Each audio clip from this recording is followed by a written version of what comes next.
Калі ў вашым уяўленні рыцар носіць вось такія поўныя металёвыя латы, то хутчэй за ўсё вы ўяўляеце сабе не рыцара з сярэднявечча, вы ўяўляеце сабе рыцара з сучаснай эпохі, скажем так. Ну, рэнесанса, калі вам заўгодна. У фільмах вельмі любяць такія латы, так, ну таму што яны проста крутыя. Давайте хуценька разбярэмся, так сярэднявечча яно цягнулася 1000 год ад 500-х гадоў нашай эры да сярэдзіны 15 стагоддзя 1453 год прыкладна.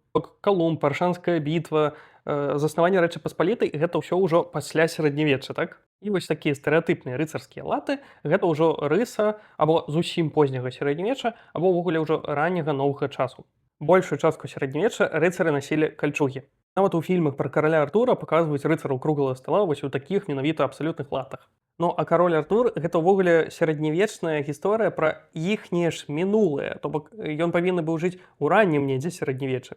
І тады кальчугі ўвогуле былі яшчэ менш распаўсюджаны. Але не людзі ўсё яшчэ не апраналі скуру. І кальчуга таксама можа, дарэчы, выглядаць эфектна ў кадры, бо паверх яе звычайна апраналі вось такую рэч вельмі яркую з гербам яе ўласніка.